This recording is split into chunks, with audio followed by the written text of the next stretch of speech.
সুপ্রিয় দর্শক, আসসালামু আলাইকুম। আপনাদের সবাইকে স্বাগত জানাচ্ছি এখনকার আলোচনায়। আপনাদের সঙ্গে আছি আমি সিরাজুল ইসলাম। দর্শক, আপনারা নিশ্চয়ই এরই মধ্যে শুনেছেন ডোনাল্ড ট্রাম্প যুদ্ধবিরতির জন্য এবং নতুন একটা চুক্তির জন্য মরিয়া হয়ে উঠেছেন। তিনি ঘোষণা করেছেন আগামী 2 দিনের মধ্যে আলোচনা এবং চুক্তি হতে পারে ইরানের সাথে।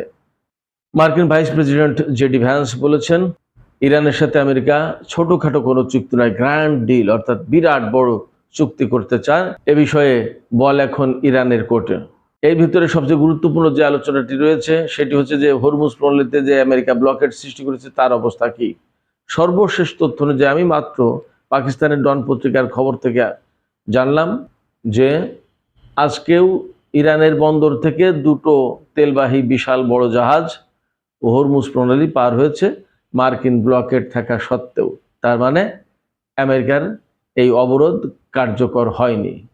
এদিকে ইরানের আইআরজিসির একজন শীর্ষ পর্যায়ের কমান্ডার জেনারেল হোসেন মোহেব্বি তিনি ঘোষণা করেছেন, আমেরিকা এবং ইসরায়েল যদি ইরানের বিরুদ্ধে যুদ্ধ অব্যাহত রাখে তাহলে ইরান এমন সব অস্ত্র ব্যবহার করবে যা শত্রুরা এখনো দেখেনি এবং এ সম্পর্কে তাদের কোনো ধারণা নেই। প্রশ্ন হচ্ছে, এই যে হরমুজ প্রণালীতে আমেরিকার অবরোধ ব্যর্থ হলো এবং ইরানের সামরিক সক্ষমতা অটুট রয়েছে, এটা মোটামুটি আমেরিকা, ইসরায়েলের সব গোয়েন্দা সংস্থার প্রতিবেদন থেকে আমরা জানতে পারছি, আন্তর্জাতিক গণমাধ্যমগুলোতে খবর দেওয়া হচ্ছে। প্রশ্ন হচ্ছে, তাহলে হরমুজ অবরোধের ব্যর্থতা এবং ইরানের সামরিক সক্ষমতা বিবেচনায় রেখেই কি এখন আমেরিকা ইরানের সাথে চুক্তি করার জন্য মরিয়া হয়ে উঠেছে এবং এই চুক্তি কি আদৌ হবে? সুপ্রিয় দর্শক, এই বিষয়গুলোর সামনে রেখেই এখনকার আলোচনা। আশা করি আপনারা শেষ পর্যন্ত সঙ্গে থাকবেন। আর ভিডিও ভালো লাগলে লাইক, কমেন্ট, শেয়ার করবেন এবং চ্যানেলটি সাবস্ক্রাইব করে সাথেই থাকবেন। দর্শক, চলুন মূল আলোচনা চলে যাই। ছোট ছোট অনেকগুলো খবর আছে, খবরগুলো শেয়ার করে তারপরে আলোচনা করি। মার্কিন প্রেসিডেন্ট ডোনাল্ড ট্রাম্প বলেছেন 2 দিনের মধ্যে ইরানের সাথে আলোচনা শুরু হবে। তার মানে ধারণা করা হচ্ছে যে আগামীকাল বৃহস্পতিবার বা শুক্রবার, এই 2 দিনে যে কোনো একদিন আমেরিকা ইরানের সাথে আলোচনায় বসতে যাচ্ছে। আমি এর সাথে রিলেটেড তথ্য জানিয়ে দিই, ইরানের পক্ষ থেকে কিন্তু এখনও এ ব্যাপারে পরিষ্কার কোনো আলোচনা তোলা হয়নি। তারা নিশ্চিত করেনি বা তারা প্রত্যাখ্যানও করেনি। তারা পাকিস্তানের সাথে যেমন বার্তা আদান প্রদান অব্যাহত রেখেছে, তেমনি ইরানের পররাষ্ট্রমন্ত্রী আব্বাস আরাকচি গতকাল তুরস্কের পররাষ্ট্রমন্ত্রী হাকান ফিদানের সাথে টেলিফোনে আলাপ করেছেন এবং সেখানে অনেক আলাপ হয়েছে। তুর্কি প্রসঙ্গে আমি একটু পরে একটু বিস্তারিত আলোচনায় আসব। এপাশে মোসাদের প্রধান, ইসরায়েলের গোয়েন্দা সংস্থা মোসাদের প্রধান, তিনি বলেছেন যে আমেরিকা যদি ইরানের সাথে চুক্তি করেও তাহলেও ইসরায়েল ইরানের বিরুদ্ধে যুদ্ধ অব্যাহত রাখবে যতক্ষণ পর্যন্ত না তাদের লক্ষ্য অর্জন হয়। ইসরায়েলের লক্ষ্যটা কি? ইসরায়েলের লক্ষ্য হচ্ছে ইরানের সরকার পরিবর্তন। কারণ তারা মনে করে এই বিপ্লবী সরকার থাকলে ইসরায়েলের কোনো অবস্থান ভবিষ্যতে মধ্যপ্রাচ্যে থাকবে না। শুধু তাই না, তারা যে গ্রেটার ইসরায়েল প্রতিষ্ঠা করতে চায় নিউ মিডল ইস্ট প্ল্যানের আওতায়, সেই গ্রেটার ইসরায়েল প্রতিষ্ঠার স্বপ্ন চিরদিন স্বপ্নই থেকে যাবে। তারা বাস্তবে কোনদিন সেটি রূপ দিতে পারবে না। এদিকে শান্তি আলোচনার যে গুঞ্জন শুরু হয়েছে গতকাল থেকে, বিশেষ করে খুব জোরালো। ডোনাল্ড ট্রাম্পের এটা ট্রিকও হতে পারে, চালাকিও হতে পারে, আবার বাস্তবেও হতে পারে। তো এই যে আলোচনার যে গুঞ্জন উঠেছে, এর প্রেক্ষাপটে আমেরিকার 2টো খুব গুরুত্বপূর্ণ শেয়ার সূচক S&P 500 এবং নাসডাক, এই দুটোতেই শেয়ার সূচক বেড়েছে, ঊর্ধ্বমুখী হয়েছে এবং মার্কিন শেয়ার বাজার বলা যায় অবশ্যই চাঙ্গা হয়েছে। এমনকি খবরে বলা হচ্ছে যে যুদ্ধের আগে যে অবস্থায় ছিল S&P 500 এবং নাসডাকের সূচক, এখন সেই অবস্থায় ফিরে গেছে। তার মানে খুব ভালো অবস্থা। একই সাথে তেলের বাজারেও স্বস্তির খবর এসেছে, তেলের দাম কমতে শুরু করেছে। কারণ সবাই চিন্তা করে যে যদি যুদ্ধ হয় এবং হরমুজ প্রণালী নিয়ে যদি সংকট অব্যাহত থাকে তাহলে তেলের সরবরাহ ভালো থাকবে না। যখন আলোচনা হতে যাচ্ছে তখন সমাধান আসবে এবং তেলের সরবরাহ বা জাহাজ চলাচল স্বাভাবিক হবে, সংকট কেটে যাবে। অতএব তেলের বাজার ধীরে ধীরে কমতে শুরু করেছে। আমি আপনাদেরকে আরেকটা ভালো খবর জানাই। আগেই বলেছি পাকিস্তানের ডন পত্রিকার খবর, 1:10 পাকিস্তানের ডন পত্রিকা এই রিপোর্ট আপলোড করেছে। তাতে বলা হচ্ছে ইরানের বন্দর থেকে 2টি তেলবাহী বিশাল আকারের ট্যাঙ্কার হরমুজ প্রণালী পার হয়েছে এবং পরিষ্কার করে বলা হচ্ছে আমেরিকার অবরোধ ব্লকেড থাকার পরেও, তার মানে আমেরিকার অবরোধ কার্যকর হচ্ছে না। এই ব্যাপারে রাশিয়ার পক্ষ থেকে রাশিয়ার পররাষ্ট্রমন্ত্রী সের্গেই ল্যাভরভ তিনি বলেছেন যে তারা হরমুজ প্রণালী খুলে দেওয়ার ব্যাপারে মধ্যস্থতা করতে প্রস্তুত রয়েছে। আবার চীনের পক্ষ থেকে কিন্তু পরিষ্কার হুমকি দেওয়া হয়েছে। গতকাল 4 দফা প্রস্তাব দেওয়া হয়েছে। পাশাপাশি তারা হুমকি দিয়ে রেখেছে তাদের জাহাজ যদি আমেরিকা আটকানোর চেষ্টা করে তাহলে চীন তাদের নিজেদের স্বার্থ রক্ষার জন্য প্রয়োজনীয় পদক্ষেপ নেবে। তার মানে আমেরিকা একেবারে খুব সহজে হরমুজ প্রণালী অবরোধ করে সারা বিশ্বের জাহাজকে আটকে দেবে, এটা ভাবার কোনো কারণই নেই, সুযোগই নেই। এবং ইরানের জাহাজ যদি চলাচল করতে না পারে তাহলে ইরান কারো জাহাজ চলাচল করতে দেবে না, সে ঘোষণা অনেক আগেরই ঘোষণা। অতএব হরমুজ প্রণালীর ব্লকেড কার্যকর করা খুব সহজ কথা নয়।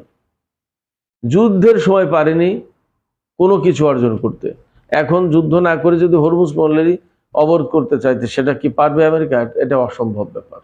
এই জায়গায় মজার একটা খবর বলি, রাশিয়ার পার্শ্ববর্তী যে দেশ, প্রতিবেশী দেশ যার সাথে রাশিয়ার যুদ্ধ হচ্ছে, সেই দেশের প্রেসিডেন্ট মিস্টার জেলেনস্কি তিনি বলেছেন, একটা সাক্ষাৎকারে দেখলাম, তিনি বলছেন যে তারা হরমুজ প্রণালী ক্লিয়ার করে দিতে পারে যদি তাদের দায়িত্ব দেওয়া হয়, কিন্তু আমেরিকা এই ব্যাপারে তাদের কোনো দায়িত্বই দেয়নি এই পর্যন্ত। কথাটা শুনে আমার একটু হাসি পেল এই কারণে যে যিনি নিজের দেশ নিয়ে খুব বিপদে, তিনি কি করে এই হরমুজ প্রণালীতে, যেখানে আমেরিকা এবং ইসরায়েল সম্মিলিতভাবে হিমশিম খাচ্ছে ইরানের বিরুদ্ধে, সেখানে তিনি কি করে এই হরমুজ প্রণালী ইরানের প্রভাবমুক্ত করে দেবেন আমি ঠিক পরিষ্কার না।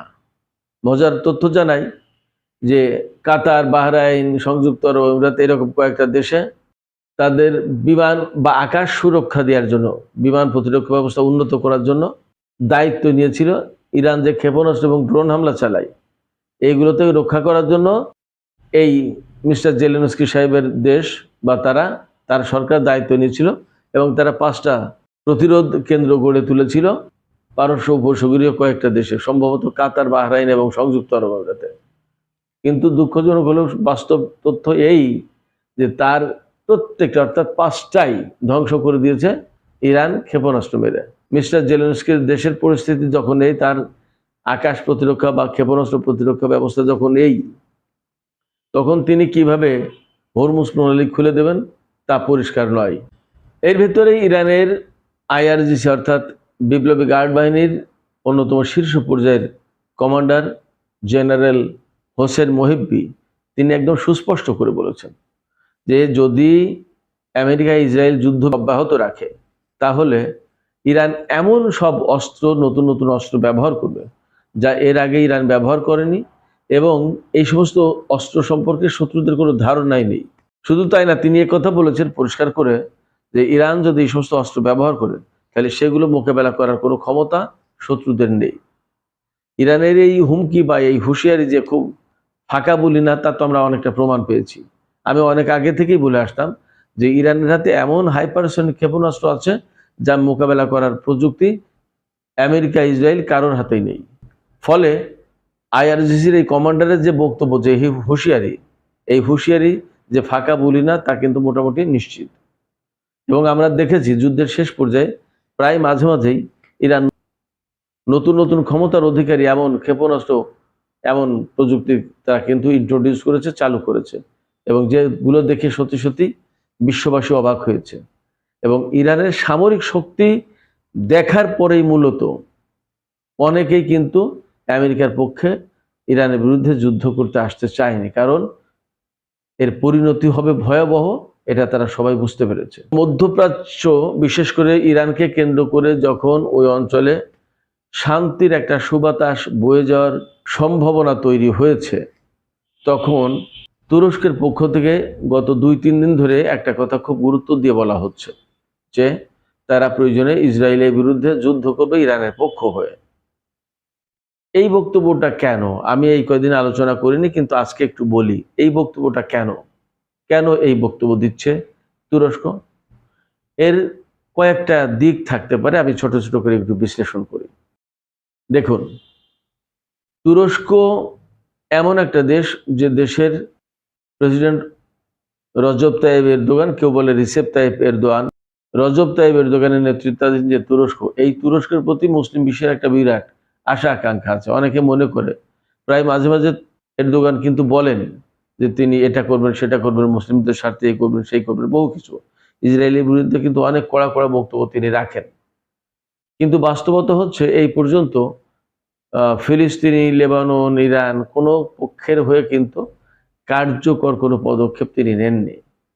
কেমন, বরং তিনি নেটো জোটের সদস্য, এই কারণে তার দেশে আমেরিকার ঘাঁটি আছে এবং তিনি ইউরোপ, আমেরিকা এবং পশ্চিমাদের সাথে সম্পর্ক রেখে বজায় রেখে চলতে আগ্রহী বা চলে থাকেন। এমনকি তিনি বহু বছর ধরে ইউরোপীয় ইউনিয়নের সদস্য হওয়ার চেষ্টা করেছেন, যদিও ইউরোপীয় ইউনিয়ন তাকে বা তুরস্ককে সদস্য করেনি। তো আমরা যদি তুরস্কের সাথে ইসরায়েলের সম্পর্কটা দেখি, তাহলে দেখব এই রজব তাইয়িপ এরদোগানের সময় ইসরায়েলের সাথে সম্পর্ক কিন্তু খারাপ ছিল না, ভালোই ছিল সবসময় সম্পর্ক। এখনো সম্পর্ক যে খুব খারাপ তা কিন্তু না, কিছু কিছু ডাউনগ্রেডেড হয়েছে, কিন্তু প্রকৃতপক্ষে ফিলিস্তিন এবং লেবাননকে কেন্দ্র করে তুরস্ক যে রোল প্লে করতে পারো, এই রোল প্লে কিন্তু করেনি। সেই জায়গায় ইরানের হয়ে তিনি এখন ইসরায়েলের বিরুদ্ধে যুদ্ধ করবেন, এই কথাটা আসলে কতটুকু বাস্তবসম্মত সেটা একটা বিষয়। তার আগে আমি আরেকটু বলি, এই যে আজারবাইজান থেকে ইসরায়েলের জ্বালানি চাহিদার প্রায় 40% এই আজারবাইজান থেকে যায়, গ্যাস এবং জ্বালানি তেল। এই গ্যাস এবং জ্বালানি তেল আজারবাইজান থেকে ইসরায়েল কিভাবে নেয়? পাইপলাইনের ভেতর দিয়ে। তার মানে আজারবাইজান থেকে তুরস্কের ভেতর দিয়ে ইসরায়েল এই তেল গ্যাস নেয় এবং ইসরায়েলের এই তেল গ্যাস, আজারবাইজান থেকে এই তেল গ্যাস তুরস্ক হয়ে যদি না নিতে পারতো ইসরায়েল, তাহলে ইসরায়েলের অর্থনীতি কলাপস হয়ে যেত। অর্থনীতি কি, তার এই দেশ তো প্রায় অচল হয়ে যেত। আপনি চিন্তা করেন যে কমপক্ষে 40% জ্বালানির, টোটাল জ্বালানির চাহিদা পূরণ করে এই আজারবাইজানের তেল গ্যাস দিয়ে, এবং সেইটা পাস হয় তুরস্কের ভেতর দিয়ে পাইপলাইনের মধ্য দিয়ে। এবং আজারবাইজানের সাথে ইসরায়েলের কিন্তু ব্যাপক সম্পর্ক। শুধু তাই না, গত জুন মাসে যে যুদ্ধ হয়েছিল, এই আজারবাইজানকে ব্যবহার করে ইসরায়েল ইরানের উপরে হামলা চালিয়েছিল, আজারবাইজানের আকাশ পথ ব্যবহার করে। তো আজারবাইজানে যাওয়ার জন্য কোন পথ ব্যবহার করেছে ইসরায়েল? অবশ্যই তখন তুরস্কের উপর দিয়ে গেছে, তাছাড়া তো যাওয়ার পথ নেই।